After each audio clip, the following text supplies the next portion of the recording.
this party started. Now, I'm going to ask you guys straight up, everybody, and to my replay viewers, we'll be officially beginning the show now, everybody. So let's go ahead and break down all the latest in Mets land, the key takeaways from day one of MLB winter meetings. And it begins with the following.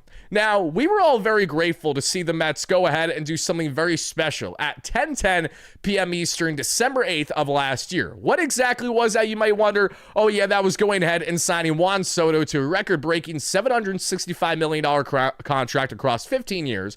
And should the Mets opt into the final decade along of the contract, an additional $4 million per year on top of the initial $51 million average annual value, making it to $55 million, then the Mets would have Soto locked down for those remaining years and get a total worth of that contract of $800 million. It was not only a groundbreaking deal, it was something that we were grateful to be a part of live in real time as it happened.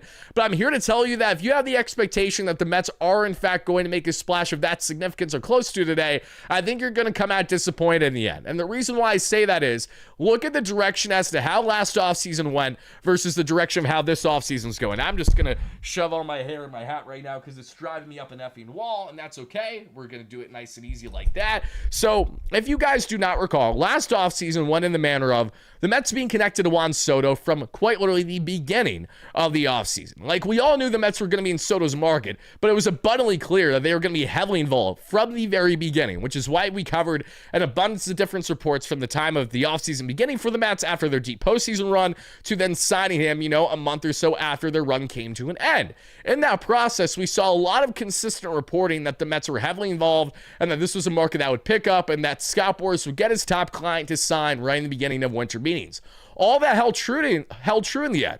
And what's held true to this point is that the Mets love Edwin Diaz. They want Edwin Diaz back, and we're going to talk more extensively about this. But the Mets still have their hard line in the sand on not really wanting to go beyond 3 years for Edwin. Edwin has been the more on the market of 5, but I'm here to tell you that's a fallacy, okay? This is what happens when you get relayed information, 1, but 2, when you connect the dots. Edwin Diaz is more than likely not going to get the same record-breaking contract that he had that we saw a couple years ago with the Mets after his groundbreaking 2022 season, winning Trevor Hoffman National League Reliever of the Year award. Fast forward 3 years later, of course, he won that award again for the Mets. He hit the market again, opted out of a couple years left in his contract. We're going to talk more about Diaz, but a couple things are true. 1, I'll be fairly surprised if Edwin signs tonight. And secondly, I'll also be very surprised if he is not a New York Met by time that these winter meetings are done or close to. The reliever market is expected to pick up, and we'll get into that more. But when you compare and contrast how last offseason went for the Mets and evaluating and going after players versus now, what is held true this time around is that while the Mets have been steadily in these markets, the Mets are not going to act in any true form of desperation unless it's truly needed. And right now, there's no reason for them to act desperate. They feel confident that they have some things in their control. The qualifying offer certainly helps him in the sense of bringing Edwin Diaz back, having that attached to him. There's a reluctance by the Dodgers to spend a certain amount of money this offseason unless they can trade away a contract like Teoscar Hernandez, who they may be famously trying to part ways with in a similar fashion to the Mets trading Brandon Nimmo away for the sole purpose of having an outfield spot open and going after a big swing of one Cody Bellinger or Kyle Tucker. The jury's still out as to whether the Dodgers will do that or not, but as of now, the market is not at all shaped up like it was a year ago heading into night 1 of winter meetings. If that was the case, then I will tell you guys all in confidence that the Mets are absolutely going to go ahead and bring back Alonso. They're going to bring back Diaz. They're going to sign Schwarber. They're going to do all these fun things in the next 12 to 24 hours. And they may do some of those things. We, of course, have yet to find out exactly what they will do over the next couple days. But I just want to preface again that I think tonight is going to be far more about just understanding what these markets are currently shaping up to be. Because I truly do believe that what's happening right now at the winter meetings based on Orlando this year that I would have loved to attend, but sadly, easier said than done at times when you, of course, got a lot of things going on at home. You are a father, you got kiddos to feed, and you got to make sure that you're present. So I will be attending spring training next year, but as a sacrifice, I was not able to make winter meetings this time around. Hopefully I will next winter. But all I'm trying to say is we will have a lot of breakdown in this one, but I definitely want to preface once more that the type of moves that the Mets do may in fact surprise you. It might not be as clear-cut in the coming days that the Mets are going to go ahead and just land the biggest pieces. There's a world where they may go ahead and land, more maybe mid-level moves or moves that surprise you in the sense of the Boston Red Sox just did a very interesting trade with the Pittsburgh Pirates for, Oviedo, who has a lot of upside as a pitcher that they're trying to get creative with. the Mets strike me as a team that could go down a creative route along those lines should they wish, as kind of a precursor to a bigger move still to happen this offseason. So when we look at how the markets have shaped up for guys like Kyle Tucker, Pete Alonso, Cody Bellinger, Kyle Schwarber, what do all these big batters have in common for the most part?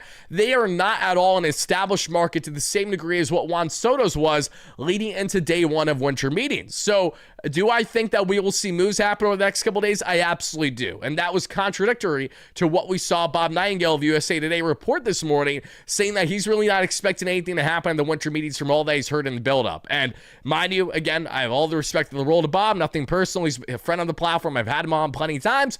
But Bob, like everyone else, is not always right. And nor was he right as early as 48 hours ago thinking Zach Gallen was signing with the Chicago Cubs.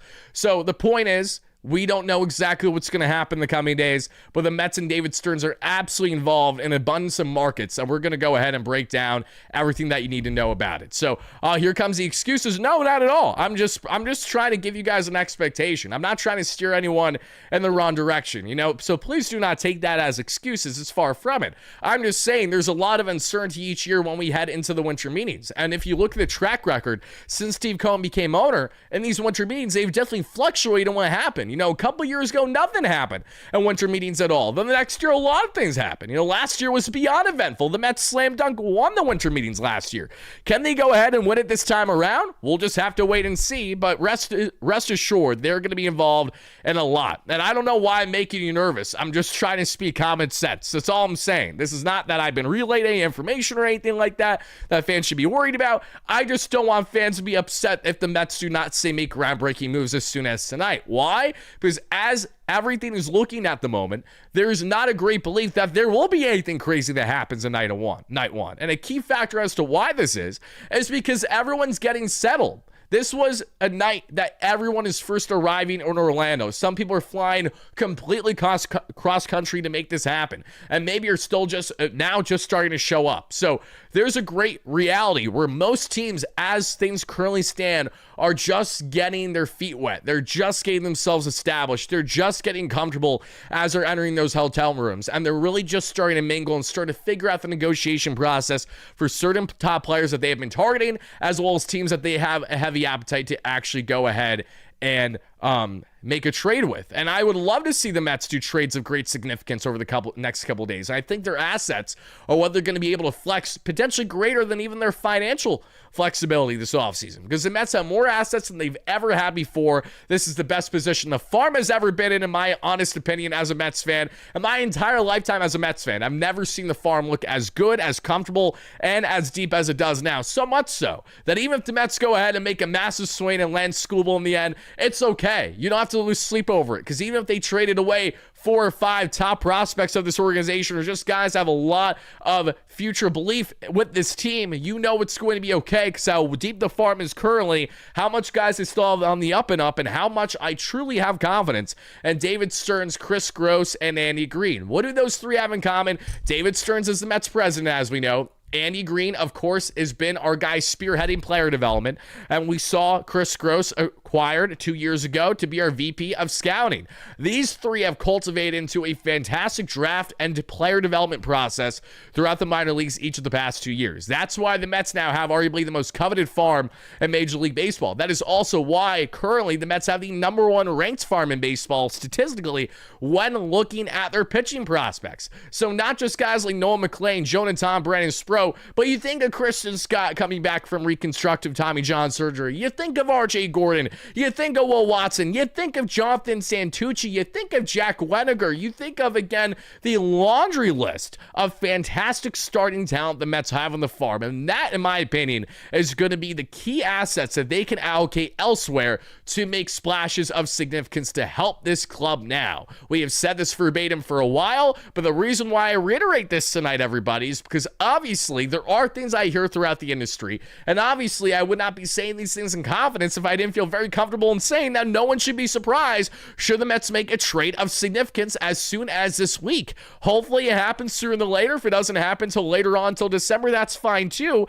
This is, again, the blessing and the curse of an MLB offseason. It's very entertaining. It's very exciting. But without that hard deadline as to when you need to make moves by, like what we saw a couple years ago, of course, when the Mets signed Max Scherzer, when they tried to land Gausman, they tried to land both of them at the time. Gausman turned down a greater offer from the Mets to go to Toronto at the time, mind you. When they signed Marcano, when they signed Eduardo Escobar, when they signed Stelly Marte on the same day, that was electric. But the reason why it was electric is because it was like MLB trade deadline where you had a hard deadline because then there was a lockout for a couple months in the offseason.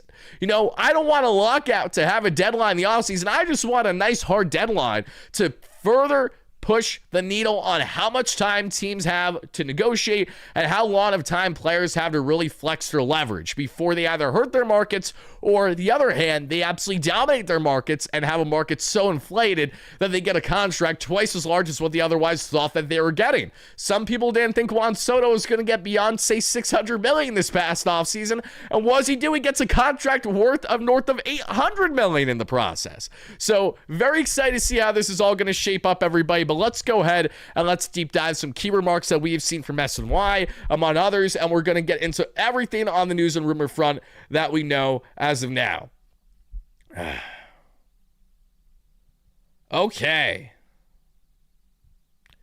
I'm just checking, everybody. I'm getting relayed information as we speak. Nothing that I unfortunately cannot share this with you, but it's all good information. Let's put it that way. Everything that I've been relayed over the past 48 hours has been encouraging on the front of the Mets. And needless to say, David Stearns is as busy, if not more busy, than what we have seen across presidents in Major League Baseball at the moment. Pass and bomb, can we stop with the fake news, please? My God, I love you, but too early for that. We got a whole winter meetings process before you guys can do that more where you're going to catch me. I want Broads Media to crash out. I would too. That would mean that Kyle Schwarber signs with the Mets or elsewhere. That'd be fantastic. Not opposed to that happening. But let's go ahead here. Oh, here we go. Here we go. Here we go. Here we go. Here we go. Here we go. F it. Let's just go ahead and get right into the latest piece of news. Let's start with the news, everybody. Let's start with the news. And yes, I'm saying F it because news just happened. That's why. Give me 1 second, everybody.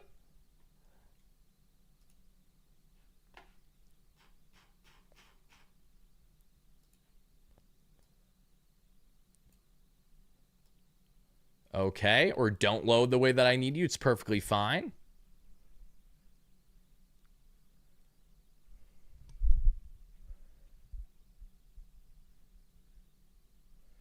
There we go. Okay, here we go, everybody.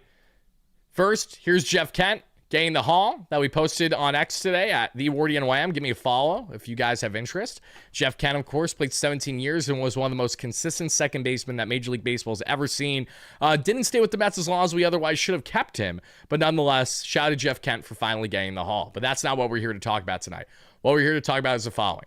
Jon Morosi. Again, you guys could say he's credible. You could say he's the most uncredible guy in the game. To each their own. I understand all those respective opinions. When you go ahead a couple years ago and see that Shohei Ohtani's on a flight to Toronto and none of that was true, naturally the credibility is never going to be the same unless you can rebound as good as Jon Heyman did, going from Arson Judge to San Fran to breaking the news on Juan Soto last offseason. I don't think anyone gives a rat's you-know-what about the Jon Heyman mishap with Judge since then, right? All right, guys. Free agent Framber Valdez met with the San Francisco Giants officials at GM meetings last month, in addition to the New York Mets and Baltimore Orioles, as I mentioned earlier tonight. So here's what's interesting about this report right away from Jon Morosi, okay? There's been contradiction already on the front of Framber Valdez. You want to know why? Jon Morosi's saying that the Mets supposedly met with Framber Valdez at the winter meetings. I don't think that's entirely true. And I think he honestly just assumed that they did because the Mets are one of the top teams believed to be in Valdez's market. But what if I told you that that does appear to be more of a fallacy? Not to say that the Mets can't sign Valdez, but to believe that the Mets actually had a conversation with him at the winter meetings isn't exactly true. Reporting came out from SNY, among others, that the Mets did in fact not meet with Framber Valdez at this year's GM meetings. So why is Jon going ahead and saying that they did? I think that he's just connecting the dots and truthfully doesn't know what he's talking about. And I don't mean that rudely to him. I mean that honestly. Again, we saw the reporting all together. I don't know if you guys saw it. I saw it. I'll actually go ahead and pull it up for you guys right now just to confirm, and just to make sure that there's no misunderstanding here. Let me go ahead and pull up exactly this, but I'm very confident, actually, that the Mets did not meet with Framber Valdez at the GM meetings. Again, they're in his market right now. I know they like him quite a bit, but let's go ahead. Mets did not meet Framber Valdez.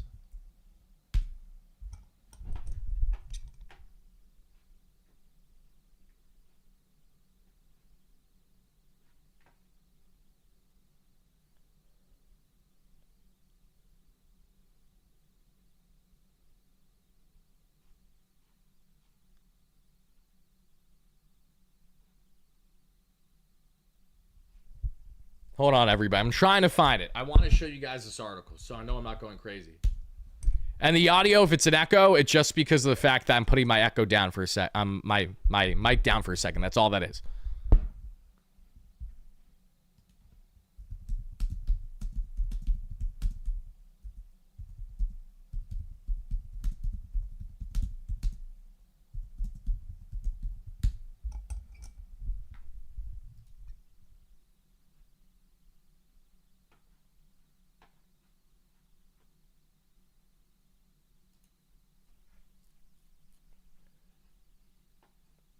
Here we go. I'm not going crazy, okay? So here we go, guys.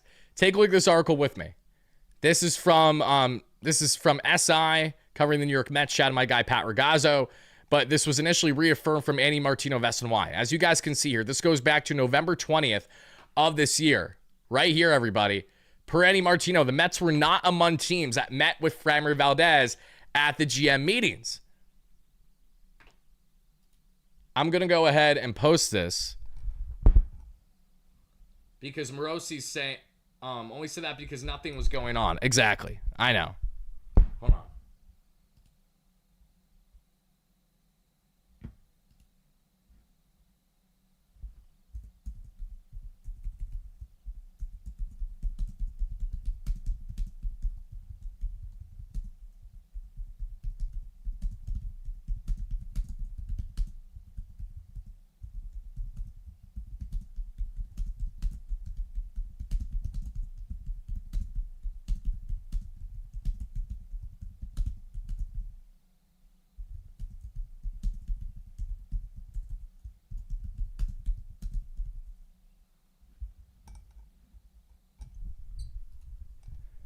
All right, I just want to correct that because that kind of pisses me off. I get so tired of when I see contradiction like this from different people, levels of credibility here in the media space. You'll have literally one person say one thing, then one person say the next. So stream could use some music. Maybe tomorrow we'll do music. We used to do music back in the day, but we don't need to do them tonight.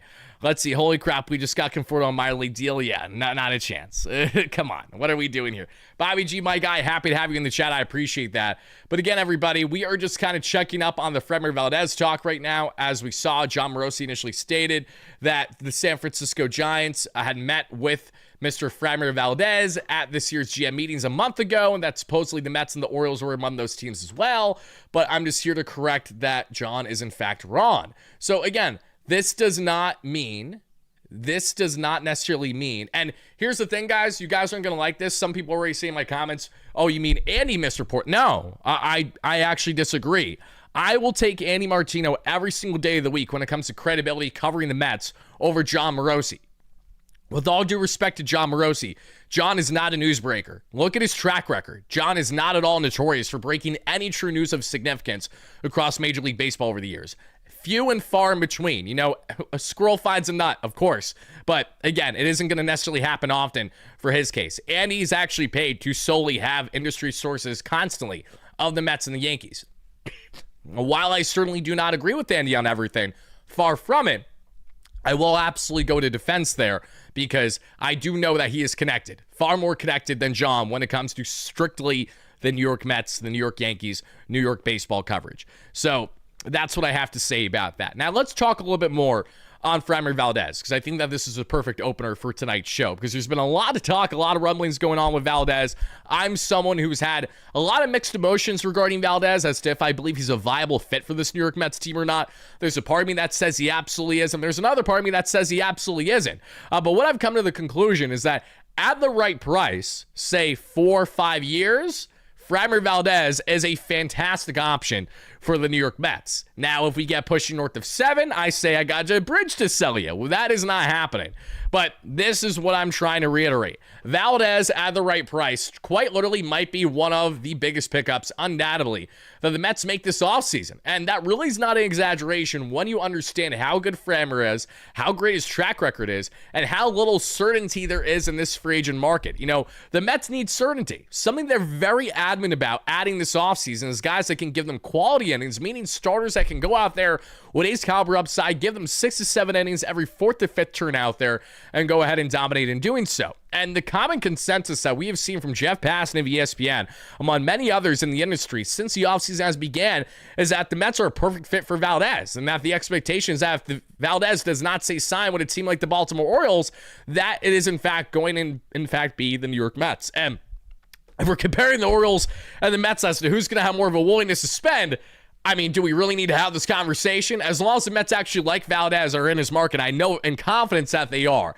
There's more than I know that I could go ahead and tell you guys right now, but I know that they like Valdez a lot. And I know that so much so that I would be genuinely surprised if Valdez is not a New York Met or a Baltimore Oriole or a San Francisco Giant. I do believe it'll be one of those 3 teams, and I think it's more inclined to be a team that has both orange in their uniform and white. And I'm being a smart aleck by saying that because all the following players I just broke down have those to varying degrees in their jerseys. So Valdez, let's talk more about him, and let's talk about the pros, and then we'll get to the cons. And you guys, of course, let me know in the live chat and in real time if you guys are for or against Framber. And then, of course, once we're done breaking him down, I'll tell you guys a little bit more as to what I know the Mets are looking for with someone like him, what's most appealing for the Mets for someone like Framber Valdez. And it starts with the following, everybody. Valdez, as we know, is entering his age 32 season. So naturally, there's a bit of an asterisk to go after starters that have qualifying offers attached to them, where you have to give up draft pick and draft pick compensation for top free agents available like this. But it's one thing to give up these picks for any player. It's another when you're going after the best ace available in the free agent market. And that truly is what Framber Valdez is on paper right now. You can't really suggest otherwise. I mean, with all the respect in the world of Dylan Cease is not as good of a starter as Framber Valdez, nor has he stayed as consistent as one.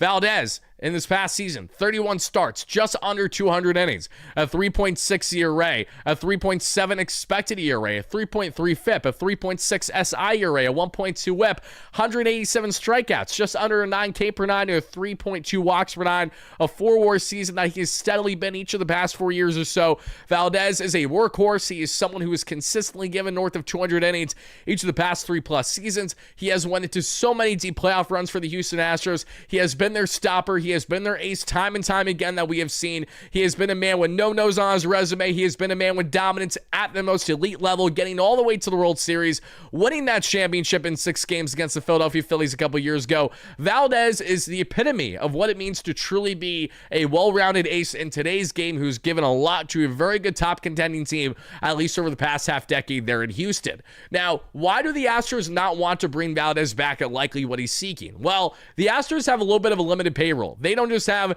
the free ability to spend to the significance of the New York Mets. And if you think about the Astros' construction of a roster, they heavily were invested on player development and drafting. And who had their hands on all that over the great success that the Astros had, cheating scandal or not? And of course was Chris Gross, who's now the Mets head VP of amateur scouting. So that's great news to see that we have seen over the past couple years. But in the process, the Astros have maximized their core ability from their great drafting and, of course, their international scouting. They have done a better job than most in baseball, especially in the American League, when churning out top prospects to hit the major league level and impact them right away. And in doing so, we've seen guys like Framber Valdez and many others thrive in said rotation over the years, but the Astros do not have an appetite to bring Framber back at, say, north of 5 years at least of however much millions it's going to be, say anywhere from 150 to 200+ million dollars. They don't really want to go there. But the New York Mets have an appetite to go there. And the New York Mets, I can tell you in confidence, love Framber Valdez. think that he is one of, if not the best fit for them in this year's market. And truthfully, I think that the Mets will find themselves putting more effort into Land Valdez than, say, the others in a Tatsuo Imai or a Michael Cain. I, of course, could be wrong. The Mets may land multiple players for all we know in the free agent market of great star status on the pitching front. But when you look at the totem pole, or the laundry list, rather, of the current free agent starters available, it sours pretty fast. You have Framber Valdez. You have Zach Gallen, who's coming off of a wishy-washy walk year for Arizona, East Coast native from New Jersey. You also have Tatsuo Imai, who apparently has some of the best upside in this free agent class. Only at the young age of 27, but a lot of uncertainty too. Someone coming over from Japan in the Pro Baseball League. You think of Michael Cain, a year ago, is looking like one of the best pickups that we have seen in all the National League. Part of that Juan Soto trade that had Soto landing as a Bronx Bomber for a simple one-and-done season. Just a nice little pit stop to get his feet wet before he made it clear he wants to be in New York long-term as a New York Met, obviously. You look at the laundry list of starters available out there, it really does drop off fairly quick. And then you look at track records. How many of the starters out there have the success that we have seen Framber Valdez have the playoff track record that Valdez has had, and also has the innings that Valdez has had? And the simple answer to that is no one out there has it. So if the Mets are determined, if they are stubborn on the notion that they have to land the best starter in this year's market at a price that'll hopefully not get to 7 years, look no further than the man that we're talking about right now in Framber Valdez. I definitely want to hear from you guys on if you're for or against Valdez. Again, I think the trade market has a lot for this Mets team, but I do not believe the Mets are honestly in a position where they're pigeonholed to only acquiring one starter in either the trade or free agent market. I will be genuinely surprised if the Mets begin spring training in 2026, and I'll be there right at the beginning of spring training, so I hope to see you Mets fans there. It's going to be a lot of fun and cover, as it always is in Port St. Lucie. But the point stands, out of everyone available, there's no one that's a more surefire guaranteed thing in Valdez, and the Mets have all the assets and then some to make a trade for a quality starter happen, all while still going after a key starter in the free agent market. And we will get into that in regards to John Morosi's talking point on Pete Alonso. All he's saying is more common knowledge of what we know. We'll get into that. But I definitely want a simple spam in the live chat from all you guys watching live on replay. Framber Valdez, the Mets are just one of reportedly like 3 teams in his market. The Mets are the best positioned team to land him, with the exception of the Giants, depending on how desperate they show interest here. But do you believe the New York Mets are going to land Framber Valdez in the end? Give me a simple yes or a no in the live chat, and a why. If you're asking for my personal opinion, I'm actually going to be surprised at this point if Framber is not a New York Met. I think he is a New York Met. I think the Mets are already deep in discussions with him, and this is more speculation than is what has been relayed to me. I will be surprised, genuinely, if Framber Valdez is not repping a Mets uniform, potentially on opening day for 2026. And if it is on opening day, hopefully that's because Tarek Skubal is towing the rubber on opening day. You know, let's get a little crazy here. But definitely want to know your opinions on all of that, everybody. Give me simple yeses and nos. And if you don't like the idea, let me know why. I do not disagree with any fan on the planet at all that says, listen, I like Valdez, but I don't want him on the years. At all. If you don't want Valdez long-term, I don't blame you. I fall in that category.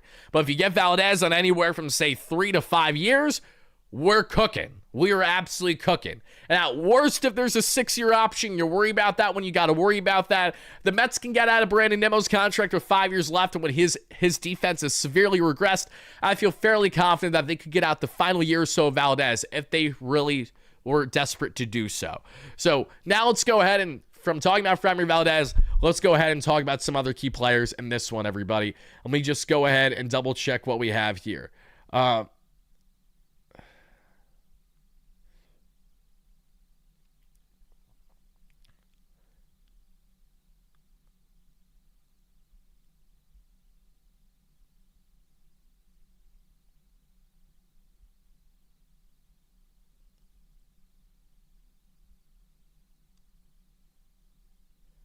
What I don't understand for the people saying to me that they believe Andy misreported because he reported from 2 weeks ago, why would you think, just genuine question, why would you think that Andy's the one who misreported when he's the one who reported shortly after the GM meetings, but not John, who's trying to report on this like multiple weeks after the fact? It does not add up to me at all.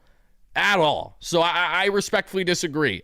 Not that I want to take sides with this one, but I'm taking sides. And I do think Jon Morosi's in the minority. Why? Because as much as you guys can say that Andy has fluctuated with his credibility over the years, he has still been so much more on the nose than Jon Morosi's ever been in at the major league level when looking at coverage. And that is not an exaggeration. If you follow the off seasons the way that I have, as someone who literally covers the Mets for a living, since the off season of 2020 entering 2021, I again can tell you in confidence who's been more right than wrong. Morosi's been far more wrong than Andy Martino in comparison, because Andy doesn't put out there as often that, the Mets were involved in this market, and then that was ultimately not true in the end. What Andy tends to get wrong is that he always throws cold water on things, even when things aren't nearly as down as it's made out to believe. And I don't know if that's because he's relayed information to try to calm talks down for the sake of having not things get too spicy right away and have them have more longevity, or just because he was not actually connected properly on a certain report. I think of obviously Yoshinobu Yamamoto sweepstakes, and he didn't think the Mets stood any chance. He thought the Mets were a far cry from really being involved. He thought the Yankees were the team the whole way, and he couldn't have been farther from the truth. The Mets were, of course, one of the top dogs for Yamamoto. They were used like a puppet, sadly, for Yamamoto to match the offer that the Mets gave of $325 million across a decade-long deal and give that to the Dodgers. The Dodgers only exception that deal. That was a little different, even though I think the Mets would have went there as an option after the sixth season, which is something the Dodgers never do, so that was a big deal at the time. But the Yankees were third in the bidding that year. They didn't even go beyond $300 million for Yamamoto. And we had Andy every step of the way telling you how, the Yankees put aside number 18 so that way Yoshinobu Yamamoto can get his ace number that they so heavily covet there in the Pro Baseball League. The Yanks have had Yamamoto circled on their radar for years upon years on end. They will surely land the race. And what did they get? A nice slice of humble pie. How? Believe it or not, you can't move on the margins. You can't move lateral in an offseason when you have guys like Steve Cohen, Mr. Friedman, and everyone else involved in Major League Baseball. They're going out there to spend the big bucks. So now let's go ahead, everybody, and let's continue our conversation. We got a lot more players and a lot more things to break down in this one. And let's go ahead and see what is the next thing that I want to share. Speaking of Andy, let's actually go ahead and play some remarks from Andy Martino today. Then I definitely want to know your opinions on if you agree or disagree as to what he had to say. There are some things I agree with Andy, and other things I disagree with, but not to a heavy degree. I will expand as to why that is here in just a moment, everybody. Let's listen in and listen together.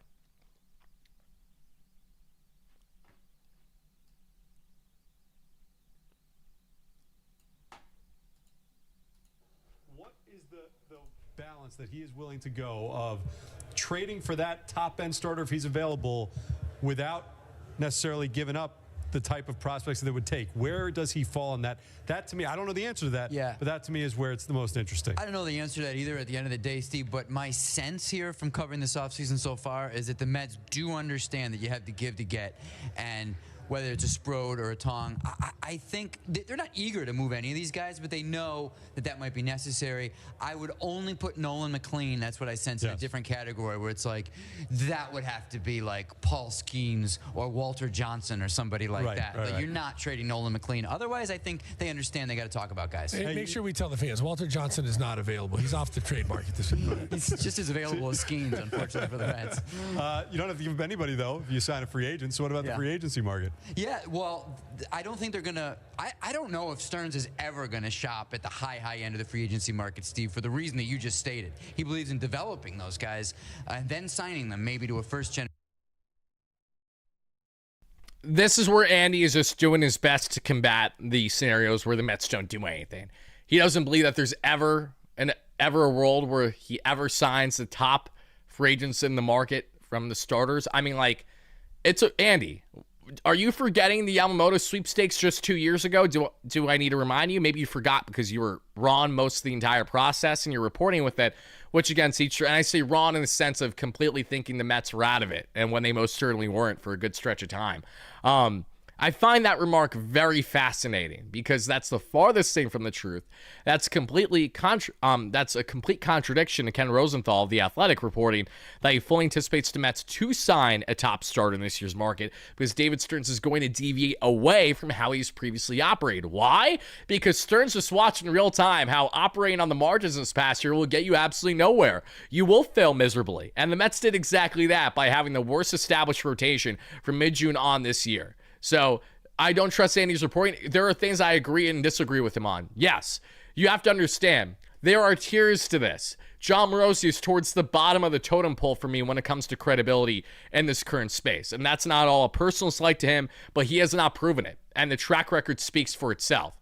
And he has more things that he has proven over the years, specifically on the front of covering the Mets, because he's literally hired to be in this industry solely to cover the Mets and the Yankees. There's a difference between that and someone who has Major League Baseball coverage as a whole and is more so of a talking head than he is necessarily a true insider when he's sharing his opinion every now and then on MLB Network when they're asking for John's latest takes. Now, if it comes out that John is in fact accurate on the reporting of Framber Valdez and Martino is wrong, then I have no problem going ahead and correcting myself for thinking that Andy was right for a change. But I do think, again, between the two, Andy was more on the nose than the other one, and then we'll get into more of that. I'm not even that I'm feisty. It's just like there's so many games and there's so many things that go behind the scenes each and every offseason that you guys have no clue about. Like literally at all. And Billy, I love the fact that you love the content. Thank you so much for that. I love you too. You guys just got to understand there's a lot of contradiction that happens in offseason reporting, and there's a lot of things that are relayed purposely for the sense of to have a reaction of a contradiction of a report from someone else. I know that may seem silly, but there's a game that is played by many teams, many agents, and many people in the media. There are agendas that are made. I'm not saying that everyone has one, but there are them to a degree because they're literally paid to do exactly that. Now let's go ahead and listen in more from Andy here. Generation extension rather than the second generation free agent contract. I still do think that they could fill rotation spots with free agents. A guy like Merrill Kelly, a guy like Ranger Suarez, a little higher end, but he doesn't have that velo that makes him in maybe a 1. But they could be in the market for guys for 2, 3, 4 spots in free agency. I could see that. Gallen, Kelly, guys that have upside and give you innings.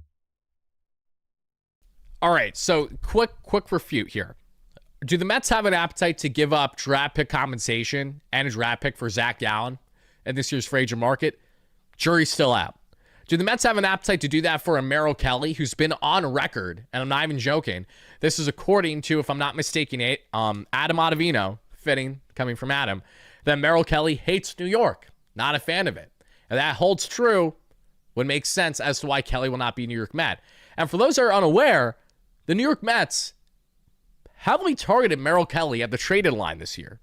The only reason why the Mets were not able to land Merrill Kelly wasn't because of a lack of effort and what they were willing to give up asset-wise, as it was far more in Kelly's lack of appetite to want to play in the New York market. Merrill Kelly reeks of a Ryan Helsley type situation, is what we have here. So, no, I do not believe the Mets will sign Merrill Kelly. He is absolutely a profile that would thrive in this rotation.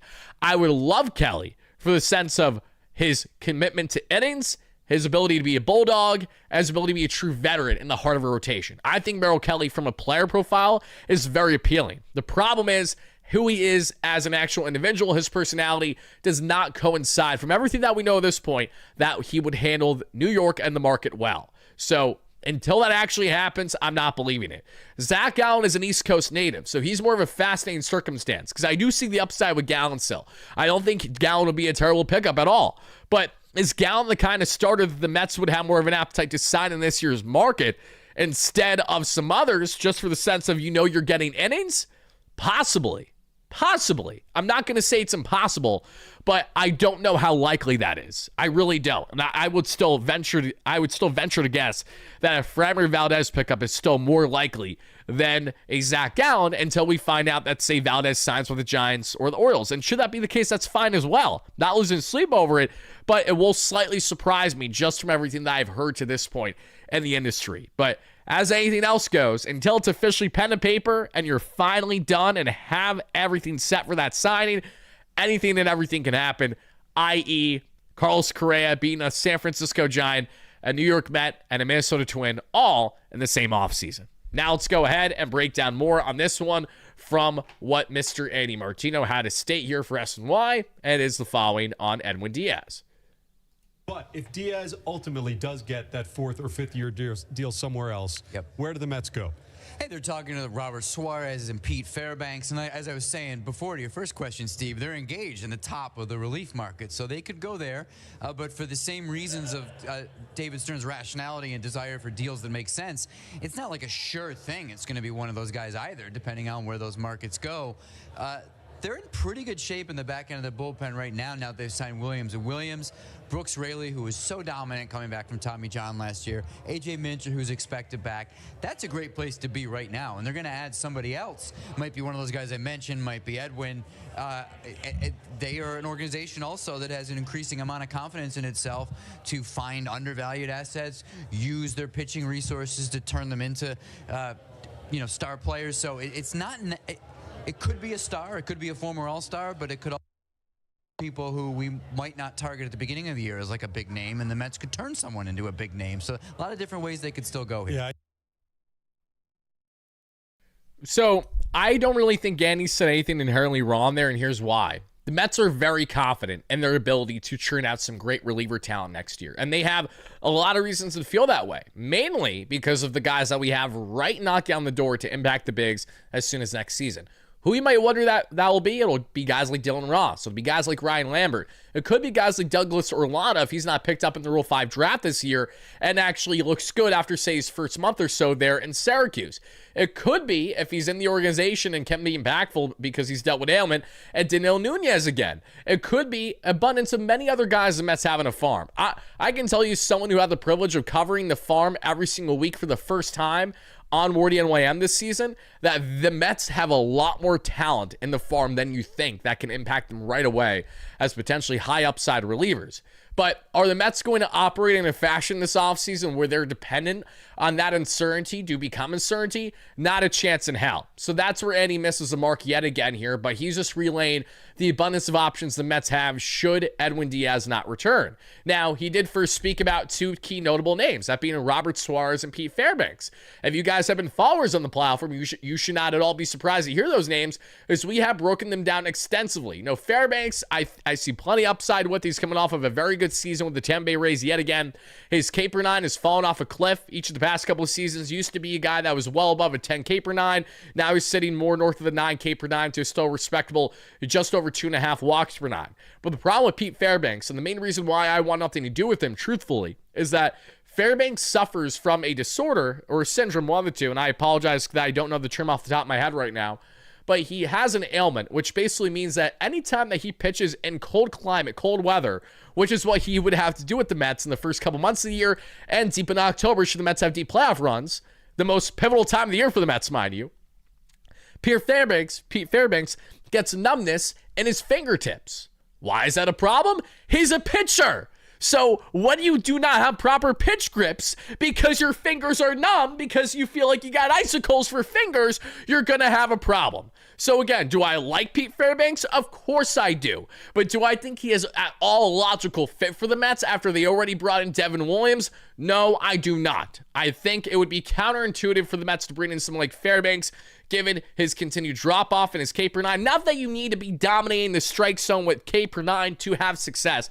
That is not true at all. Tyler Rogers is a great example as to why that is not the case. But if Diaz ultimately does get that fourth... Okay, just play when I don't ask? The hell was that? My God. So, point stands. I like Fairbanks. He's not a guy that I think the Mets need to land. And if they do land him, I'll be cautiously optimistic as to what his upside is. You're banking then on Devin Williams to be a star closer in New York for the New York Mets, and you're banking on Fairbanks to keep his fingertips intact as your setup man throughout a good chunk of the season. I don't know how realistic that is, truthfully. So, jury's still out on Fairbanks. Now, when we talk about the other here, because he didn't talk about just Fairbanks, he also talked about Robert Suarez.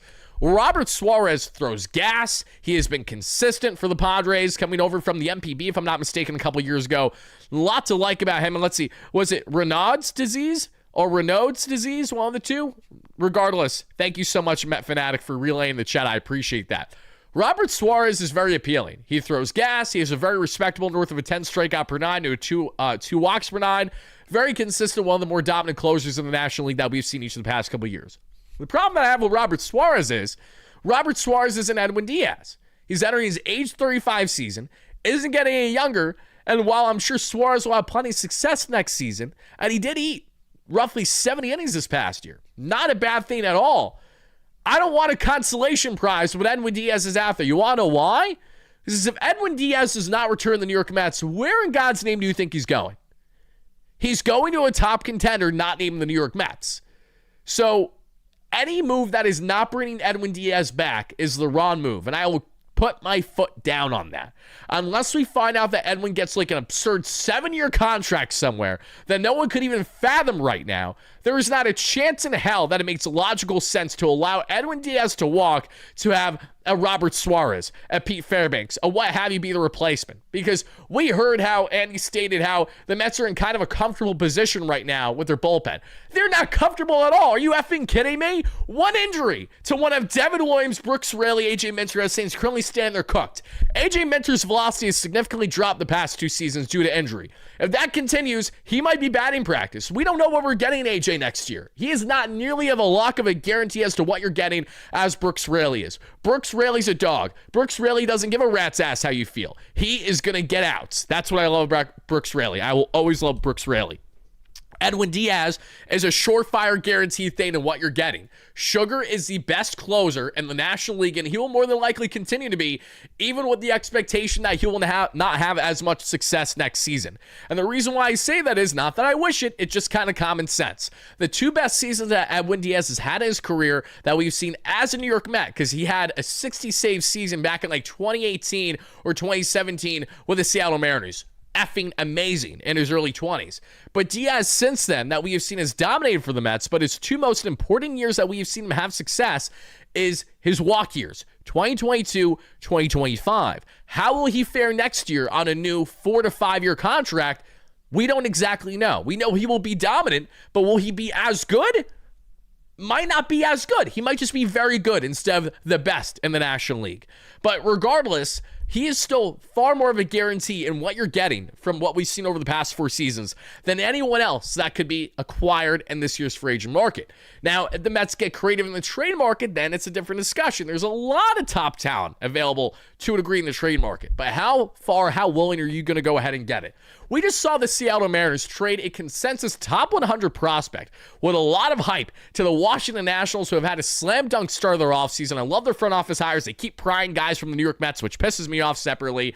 They're making the right moves there. But the Nationals, with their new ownership, new front office, everything else in between for the most part, they are doing smart, savvy moves. And in the process, they acquired a top 100 prospect for a good reliever, but not a great reliever, and one who may very well not have as much success as he's had, even though he's entering a very good pitching lab in Seattle. Seattle's done a very good job on developing pitchers over the years, but they have not hit the mark consistently on acquiring pitchers to have that same level of success. I especially think of one of the most recent signings that they have done for their bullpen over the past 2 years, and that was Ryan Stanek. They wanted nothing to do with Ryan Stanek by the time he got to the halfway point of the season, which is why he was salary dumped to the New York Mets paired. Was that with Chris Flexen? No, Chris Flexen was the year prior. I remember doing a walk-in with Wardy segment down by the beach, if you guys remember that content, when the Mets acquired Chris Flexen back from the Mariners as a salary dump, and then they got a schmuck reliever who was not good down the stretch. Who was it that year? Oh my God, I'm blanking. Who was that reliever? Bonus points to someone who can figure out that reliever that the Mets got with Chris Flexen a couple years ago. Flexen.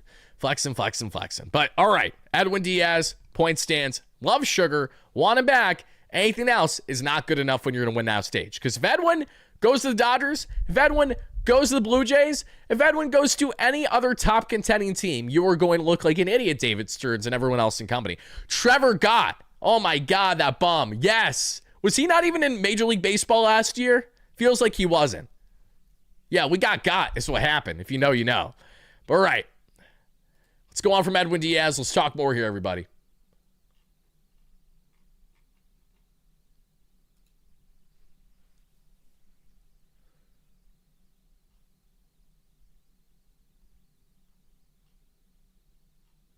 Oh, by the way, Ronnie Mauricio hit a walk-off bomb for the Dominican Winter League tonight. Take a look at this.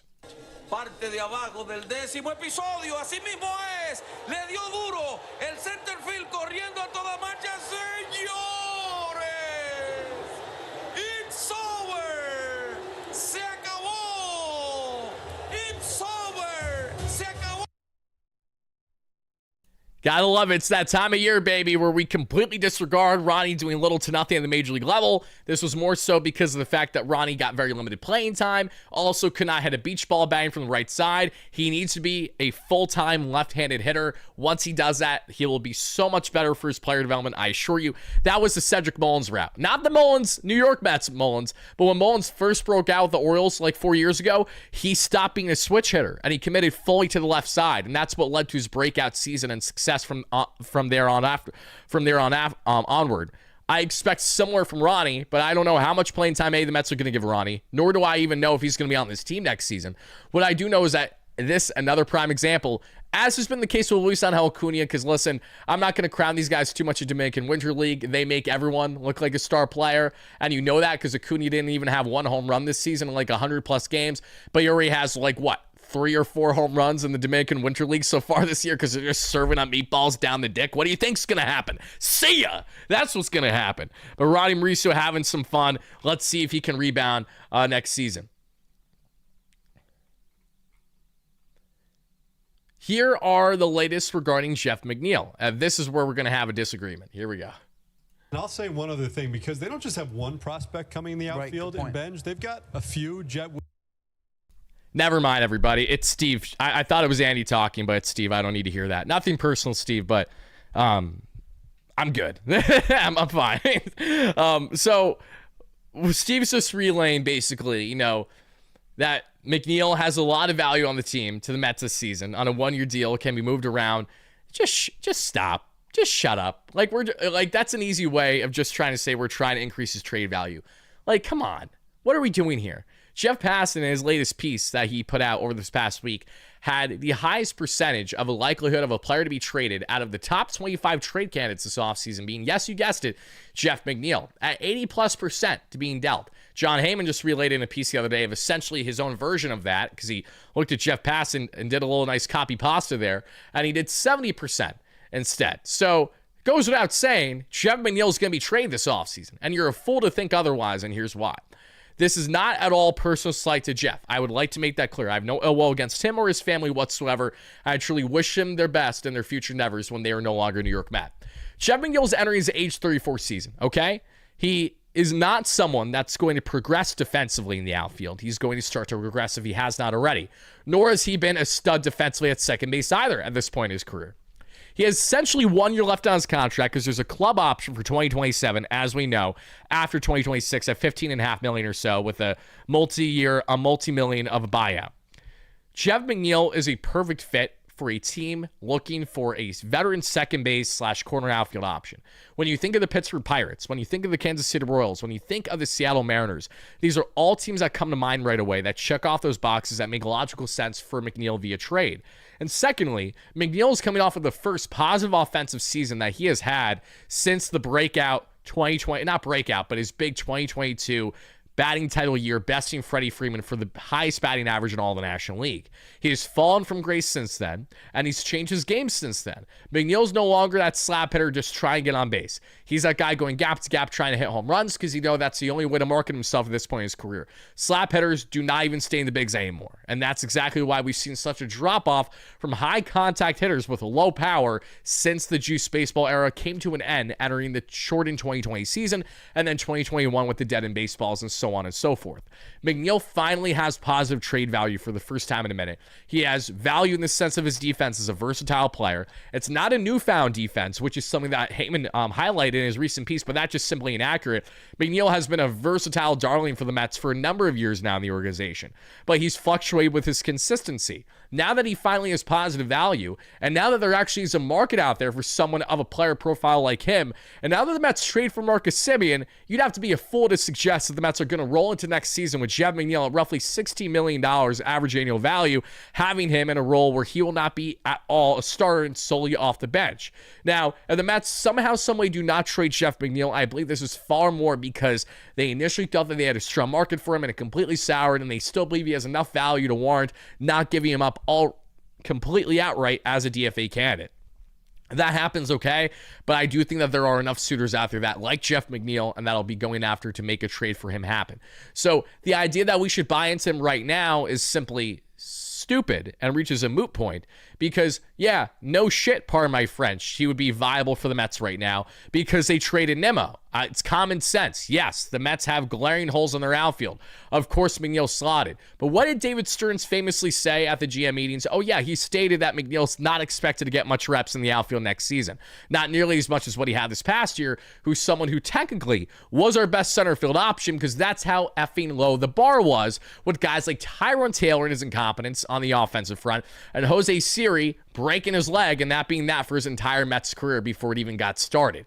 Okay? The route the Mets are going to go in is they're going to maximize the trade value of players that they believe the ship has sailed in the organization. Jeff McNeil and Kodai Senga are right at the top of that list. So now, going on beyond talking about Jeff McNeil, because we got more things that we want to talk about in this one, everybody. Let me go ahead and pull up some more things for each and every one of you to check out that I think you guys will appreciate. Let me go over here. Just give me 1 second, everybody.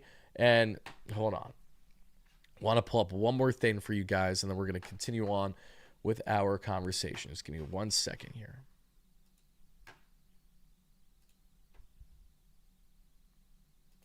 And everybody, I will get to some donations. If you guys have donated and I haven't answered yet, please know it's not personal, just because I'm trying to be up to date here and answer as many comments as I can as we're doing all this live in real time for night one of MLB meetings there in Orlando. Hope everyone's having a blast who's in attendance right now, too. Very, very cool to see.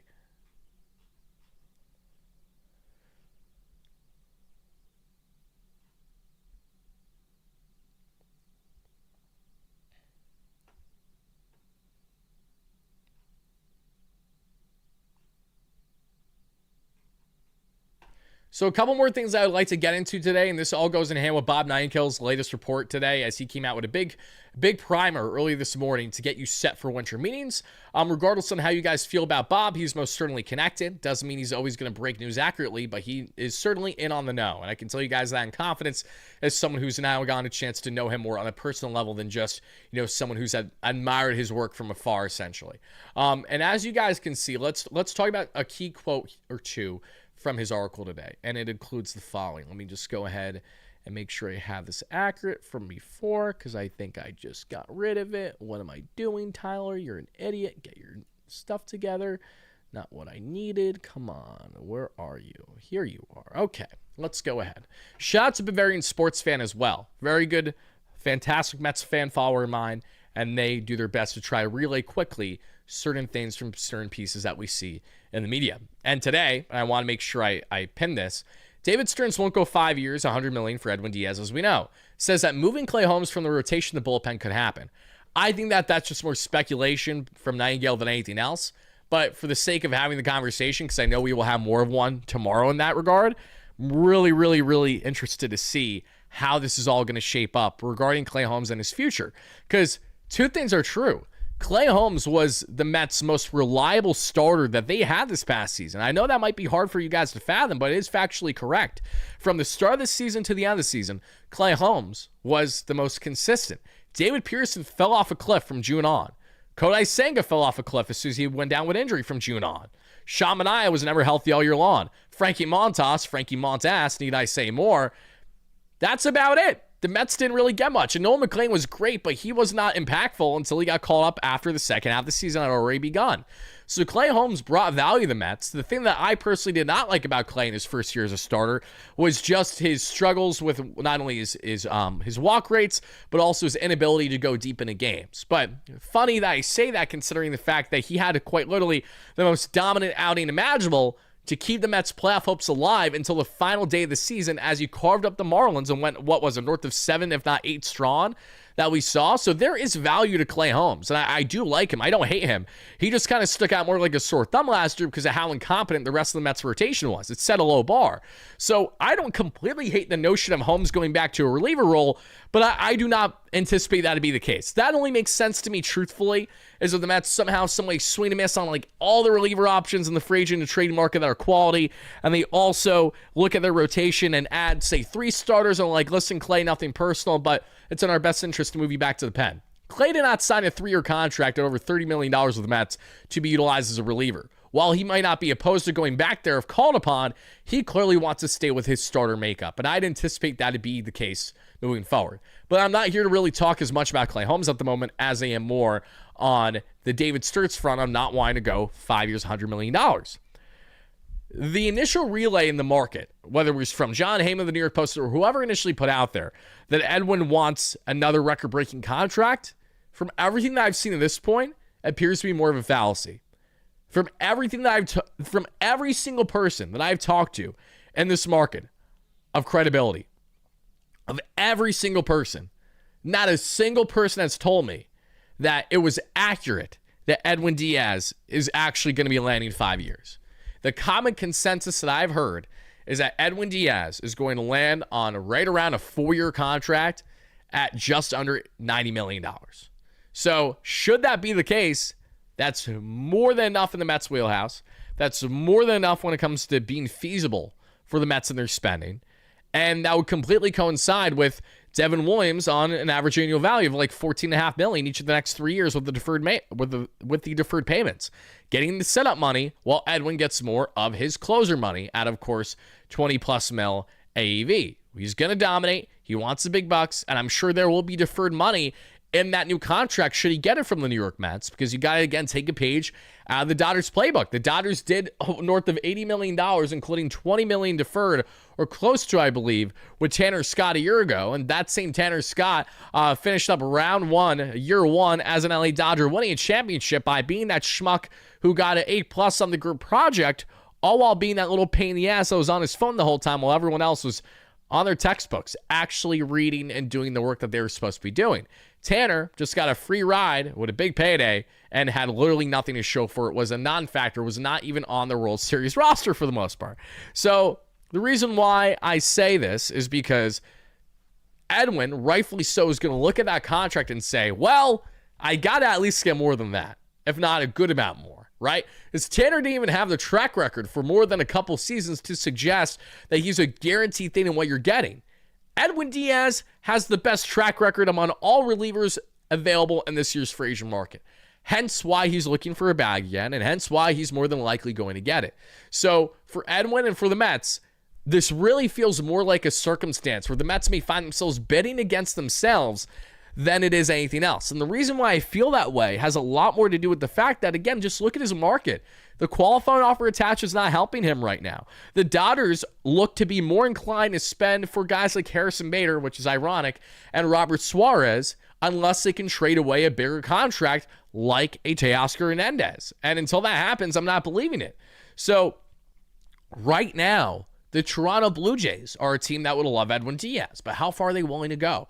How much of an appetite does Edwin have to go to Toronto when he has his family and everything comfortable in New York? Like, as long as the Mets just show a valiant effort in bringing Edwin Diaz back, there's no at all justification to allow this man to walk because of, say, a 1-year difference. I do not see a world where that is going to happen.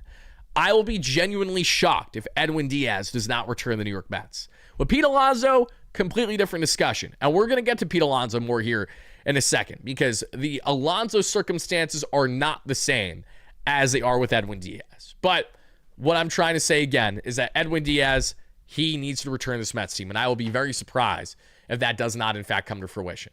Now, we are getting close to the cutoff mark for our replay viewers, but I do have some more things to say before I cut off that live stream for them. And then, guys, like I said, we're going to be live here for a while tonight. Rebecca, please don't do the breaking news nonsense with me. I love you. You're a great member. Don't rattle me, please. I appreciate that, okay? But let's talk now on the polar bear, okay? There's a lot of you guys have been asking about the polar bear. Let's talk about Pete, and let's talk about the status of his market. And let's see how much you guys would like to either take it with a grain of salt or say that there's something more to it on the following. Shout out Mets News and Rumors on X here. According to John Morosi, Pete Alonso has a 40% chance to stay with the Mets. There's a greater than 50-50 chance that Pete Alonso is not a Met on opening day. And I actually don't entirely disagree with him. And here's why. From everything that I've heard on the Pete Alonso front this offseason is near identical to how it was a year ago. The Mets love Pete. They don't have a big issue with him, but they have a huge issue with Alonso at the asking price and years that Alonso wants. The Mets are not going to give in to Pete Alonso. That is what appears to be happening, truthfully. And I think that's accurate from everything that we know to this point, everything that I know personally. Alonso's someone that has a shrunken market, does not have a lot of teams after him, has a handful of teams currently in his market that are serious in him. And maybe I'm even exaggerating as to truly a whole full handful having heavy interest. Most teams that are in the market for Alonso have the exact same belief. They like Pete, but they don't want Pete at 5+ years. Many of them don't even want Pete beyond, say, a 3 with a 4th-year option. And why? It's because the exact same thing that I've been relaying to you guys constantly, yet some of you guys continue to disregard it as if it's not a factor when it most certainly is. His defense is not good enough. He is not a good defensive first baseman. He does not have an elite status in that regard. The glove is not at all ever going to be something that carries his value in this market. That is why, after swinging and missing terribly as a Scott Boras Klein an offseason ago, he has made it known that he's more willing and having an appetite to play at DH. And the reason why is because, again, Alonso is not a good defensive first baseman. You guys can argue with me all you want. You can tell me how great his scoops are, how he throws his body out there. Trust me, I've watched every single game Pete Alonso's played as a New York Met since his rookie breakout in 2019. I like to think I have a grasp as to how he's handled his defense. He's done a fantastic job in staying healthy every single year for the most part, even while he throws his body out there. The problem for him is the market doesn't give a shit about nearly that as they do him being a bat first player, a righty bat. That is something that's less desirable now more than ever, it feels, in the market. Heavily favored towards lefty bats and guys like Tucker and Bellinger because they bring more defensive upside than Alonso could possibly fathom. And Pete is someone that is not looking at a market that has a laundry list of teams that are in desperate need of first base DH profiles. There's a handful, but there is not much more beyond that. So that is what's led us to now the unfortunate reality for Pete Alonso. If Pete Alonso comes back to the New York Mets, or if Pete Alonso lands elsewhere, it ain't going to be 7 years. It ain't going to be 6. It might be 5. But if it's 5, then I would venture to guess it comes with a 5th-year option after the 4th year being a guarantee. Could it be another circumstance again where he signs a multi-year contract and he has player opt-outs after each of the first couple of years? Sure. But again, it's more of Alonso just having to kind of go up against himself and see if he's willing to hit the market again when a lockout is a near certainty a year from now. So there's a lot of ways to go about how Alonso's approaching his market, but the one thing that we know with certainty is that this is very much falling in a very similar category as it did a year ago, which now begs the question, what happens in these year's winter meetings if Kyle Schwarber signs? Let's say hypothetically Kyle Schwarber signs back with the Philadelphia Phillies, or let's say the Pittsburgh Pirates somehow, some way land the guy, because if you don't know, the Pirates actually offered 4 years, $100+ million to Schwarber, to let you know that they were in his market when they inevitably do not land him in the end, because not a chance in hell the Pirates will sign Schwarber. If the Pirates sign Schwarber, I will have an entire stream breaking that down as breaking news and saying how I'll be a SOB. The Pirates actually did it. Until then, not a chance it's going to happen. The Reds would love Schwarber. Hometown native kind of thing. Would have to take a little bit of a pay cut. Maybe it's possible. Or maybe it's the New York Mets.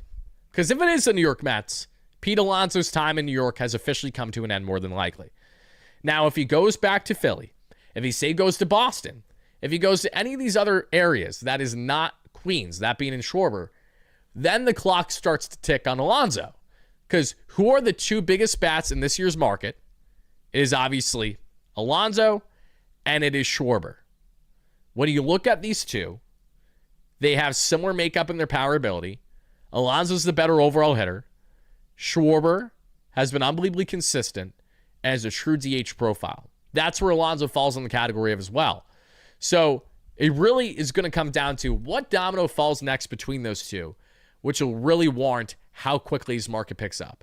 So yes, there's a world where nothing dramatic happens this entire winter meetings because neither of Schwarber or Alonso signing, meaning that no big bat is going to come off the board. If we see a Kyle Tucker sign, if we see a Cody Bellinger sign, then that does change the game a little bit too, because even though that they are not the same profiles, some teams that are in the market for Alonso are most certainly in the market for those other players. So it's a domino effect. It's that ripple effect. We see this happen with teams and players every single offseason. When one certain position player goes down and is coveted in the market, it usually opens up the floodgates for the next man up. And we saw in real time last year Alonso thinking he was the next man up quickly in the offseason. But then one by one, domino after domino, they all fall down. And Alonso's standing on an island, walking in that bedroom, walking in that living room rather, just like Will Smith, Fresh Prince of Bel-Air, looking around in the empty room. No one's in the house. It's just him. Or we can pull ahead a Mr. John Travolta from the fantastic, the OG Pulp Fiction. When he's in the room, got his hands up, he's just looking around. Like, what's happening here? Alonso is going to find himself on that island again if he plays stupidly this market the way that he and Scott Boras did a year ago. And yes, a key factor behind his lack of marketability a year ago was not just the lack of defense, was not just the underwhelming regular season, excluding his big bomb against Devin Williams in playoffs and then onward as he dominated to the LCS for the Mets. But it's more so the fact that he's a Scott Boras client, and Scott Boras is very stubborn in how he operates. Scott Boras evaluates his free agent class all as the same, in the sense that, for the most part, he's going to gas them up like they're the next best thing since sliced bread was first invented, when in reality, they're a very good player, but they're not an elite player. Juan Soto's an elite player. Juan Soto is a superstar player. Pete Alonso's a very good player, but Pete Alonso is not a consistent superstar talent. There are levels to this.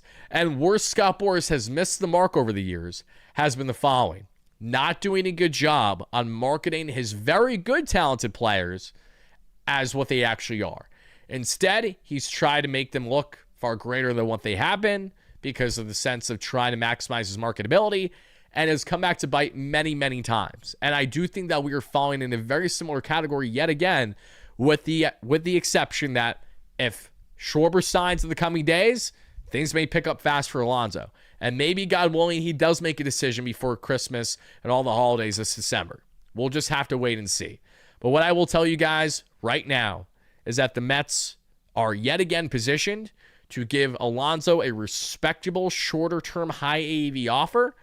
And I do not think that there will be a world where if they do bring him back, that'll be something drastically different from what they have done in the past. And I say that in confidence. I say that as someone who has been following this entire sweepstakes for a while and everything else in between. And I'm going to say this right now. Summer, Rebecca, kiss and make up. I'm not doing this. Please stop the spam. I beg of you. I'm just going to kick you if you continue. Love you guys both to death. I don't care how much you hate each other. Be civil. You're not here to be yapping back and forth about having disagreement in the chat. You're here to at least hear a thing or two that I have to say while sharing your respective opinion. Get it together, kiddos. All right? Please. And thank you. Because I don't have tolerance. I quite literally don't. I used to when I was younger. I don't now. I don't. If you cause an issue in the chat, if you make things toxic at all, I'm just going to kick you. That's just how it's going to be. All right. Thank you. Appreciate it. And no, Def, don't be saying that shit either. I'll kick you too. Trust me. I do not have tolerance for this stuff this time around. Like a dad. It quite couldn't be more accurate. Since I became a father, the switch has changed. As much as I still have my moments of voice cracking out of frustration or excitement regarding this club, we have definitely dialed back a little bit. Okay. So, disappointed Papa. Exactly.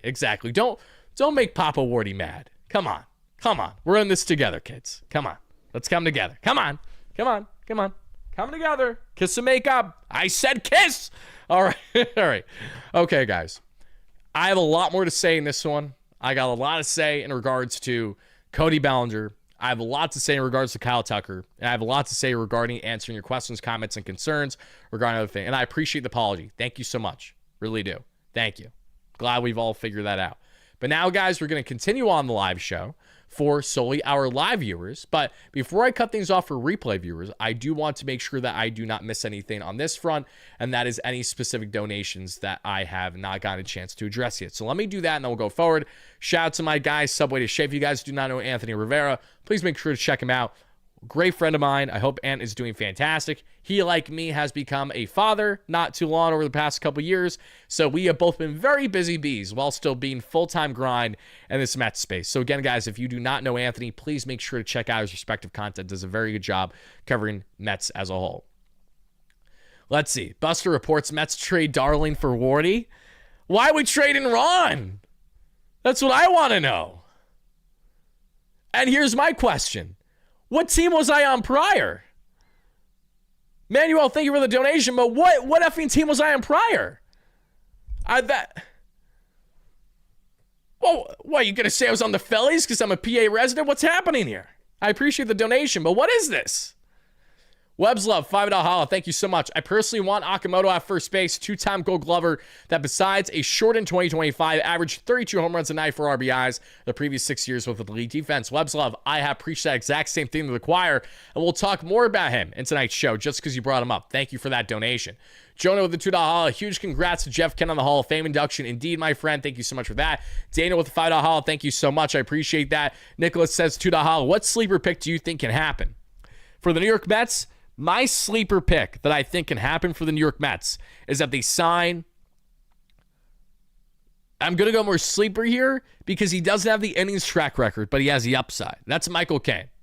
That's my sleeper pick. If the Mets don't sign Valdez, if they don't sign Tatsuya Imai, who I really hope that they do, Michael Caine is a unique one because he has ace upside, but he doesn't have at all the track record of success with innings because he's only been a starter for like 2 full seasons. He was transitioning from a reliever to a starter halfway through the year for the Yankees a couple years ago when Carlos Mendoza was still their bench boss. And he had a great success in just over 100 total innings, but he only had like 9 starts out of like 40 appearances that year. Then he goes to the Padres as a key piece going the other way for the Juan Soto trade with Trent Grisham. Has a dominant year, gives you 30 starts, looks like an ace in that rotation for the Padres. Then he was out for a good chunk of this past season with injury. But Michael Caine feels like the kind of guy on a Shamanai structured contract of 3 years, $75 million or so, that I think could be a very good sneaky pickup for the middle of the Mets rotation, as long as you, of course, make sure that you add another starter of greater significance. That is what I think. You're a PA Resi as well. Love that. Thanks so much for the donation, my guy. I appreciate that. Thank you, thank you, thank you. Let's see here. Wardy, we all love Pete, but maybe Kyle is a better fit for 3 to 4 years, being a nightmare lefty-lefty matchup with Soto, and obviously the lot. So here's the thing. If Schwarber is actually down to go on a 3 to 4 year contract and isn't, say, demanding what we have believed to a degree, which is 5 years, which is being relayed in the media right now, like if there's a clear like 2 year gap from what Alonso's getting to what Schwarber's getting, yeah, I would venture to guess that that might be more appealing to the New York Mets. Is that I do not believe the Mets want long-term commitment with Alonso as more of their first base option. I think they want him more on the short to midterm route at best. Acuna hit a grand slam. F off. Did he really? That I could believe. Hold on.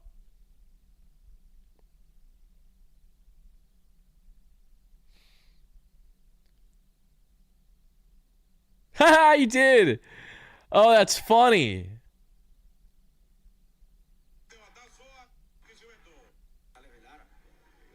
Hold on, guys. Let me show you guys the Luis Angel Acuna grand slam here in a second.